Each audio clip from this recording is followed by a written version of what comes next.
Baik, kita masih di Bincang Inspira bersama Ketua KPI Pusat Agung Supriyo.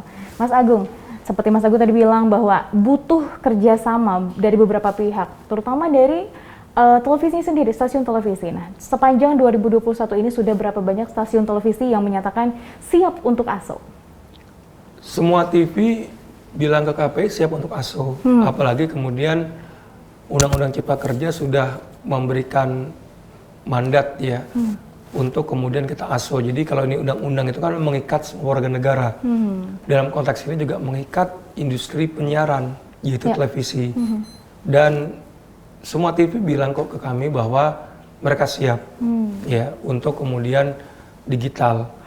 Memang yang menjadi keluhan itu adalah set-top box. Ya, jadi set-top box yang belum merata di seluruh Indonesia. Dan mungkin juga ini karena sosialisasi. Saya yakin kalau sosialisasinya sudah gencar, maka masyarakat itu akan segera membeli set-top box. Ya, ini kan karena masalah baik yang belum tahu saja. Nah, memang keluhan di industri itu ketika mereka beralih, mereka tidak ingin masyarakat jadi tidak bisa nonton karena nggak punya perangkat. Nah, ini yang harus segera direspon oleh kita bersama. Ya, jadi mereka inginnya adalah ketika mereka beralih, ratingnya juga tetap harus tinggi. Minimal sama ketika belum pindah ke digital. Nah, syukur-syukur bisa tinggi. Nah, ini yang diharapkan oleh industri televisi. Tapi sejauh ini, baik televisi yang memenangkan multiplexer ataupun yang tidak, termasuk juga Inspira ini, semuanya siap untuk melakukan analog switch off. Nah, terkait set-top box, alat yang bisa digunakan oleh masyarakat untuk menyaksikan televisi digital, siaran TV digital. Ini apakah ada solusi nggak dari KPI Pusat? Apakah ada subsidi mungkin dari pemerintah yang sering dicanangkan oleh pemerintah kan akan memberikan banyak set-top box subsidi? Iya, sebetulnya pemerintah itu sudah punya kebijakan untuk subsidi ya. Jadi buat rumah tangga yang dianggap kurang mampu, maka pemerintah akan memberikan set-top box secara gratis. Nah, di luar itu pemerintah ini punya skema, ya, buat masyarakat yang punya TV itu bisa trade-in kayak handphone lah, kira-kira gitu dengan TV yang model baru yang sudah digital. Jadi tanpa perlu set-top box. Nah, ini memang formulanya ada di pemerintah. Nah, tinggal nanti KPI ikut mendorong agar realisasinya bisa dipercepat.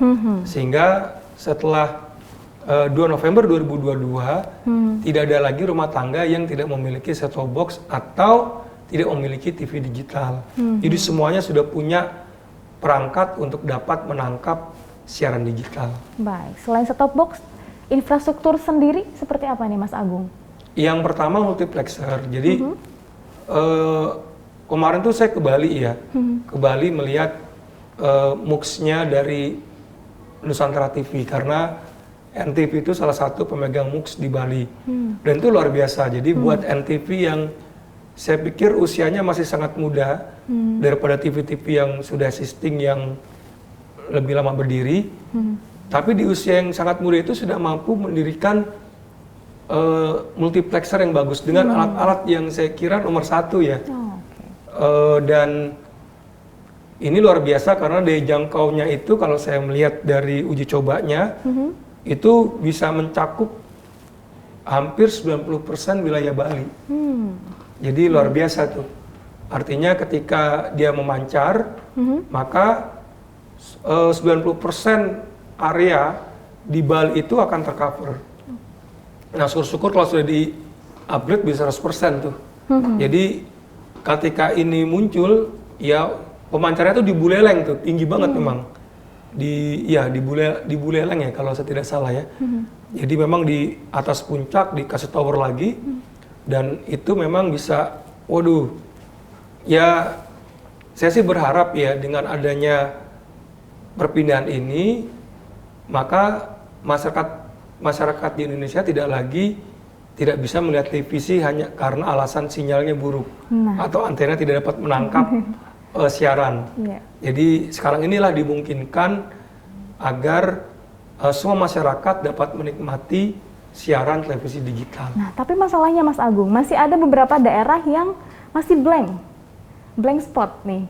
Iya. Tidak menangkap siaran digital, itu seperti apa solusinya? Sebetulnya solusi itu analog ya, di analog tuh banyak blank spot. Sekarang ini ya semestinya tidak ada lagi tuh yang blank spot. Apalagi kemudian kalau digital itu nanti kerjasama umpamanya dengan tower-tower yang dimiliki oleh Telkom ya.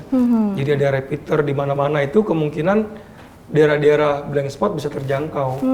Ya tinggal nanti pengaturan dari pemerintah seperti apa sehingga kemudian masyarakat di daerah manapun, di pegunungan ataupun di balik lembah umpamanya, ataupun di daerah-daerah terluar perbatasan, itu akan dapat menikmati siaran TV digital Indonesia. Baik. Nah, berarti untuk tanggapan dari stasiun televisi sendiri sebetulnya sudah positif ya? Sudah positif. Sangat positif. Positif ya? banget. Tinggal infrastruktur mungkin yang... Infrastruktur itu yaitu set-top box itu. Set-top Jadi box, ya? Kalau multiplexer saya yakin tadi saya sudah cerita TV ya. TV yang paling mudah saja sudah mampu membangun tower atau multiplexer yang sedemikian canggihnya. Kalau saya lihat dari peralatan-peralatan yang mereka punya. Apalagi TV-TV yang sudah existing, logikanya kan begitu. Baik. Nah, jadi tinggal alat untuk menerima siaran itu, yaitu set-top box. Nah, konten. Jika memang kita sudah memasuki analog switch off, semua sudah digital, infrastruktur sudah terpenuhi, begitu ya. Nah, konten seperti apa nih yang diharapkan oleh KPI? Iya, ini kan TV digital itu membuat TV akan semakin banyak. Ya, ini peluang bagus untuk masyarakat memiliki TV. Di KPI sendiri ya, itu tercatat sudah ada kurang lebih 50 televisi yang memiliki izin penyiaran berjaringan. Luar biasa. Sekarang cuma 18. Tambah 50, 68. Jadi TV akan makin banyak. Nah, yang akan kita atur itu adalah bagaimana konten yang tersaji atau program siaran atau genre dari masing-masing TV itu yang harus kita bedakan. Jangan semuanya itu programnya hiburan mulu. Tapi ada program olahraga, ada edukasi, ada anak-anak. Saya tuh berharap ada Net Geo. Tapi yang ala-ala Indonesia begitu. Nah, ini akan muncul sih. Jadi nanti akan semakin lama, semakin ke depan itu akan ada keanekaragaman konten. Jadi kalau teman-teman punya TV digital, itu banyak banget konten-konten yang akan tersaji. Ya, karena tantangan kita juga semakin besar nih ya Mas Agung, karena kan adanya media sosial dan juga makin banyak konten yang ada di media sosial. Kita akan berbicara lebih lanjut mengenai konten-konten yang menarik untuk TV digital. Cuman jangan kemana-mana dulu karena kita akan kembali setelah jeda berikut.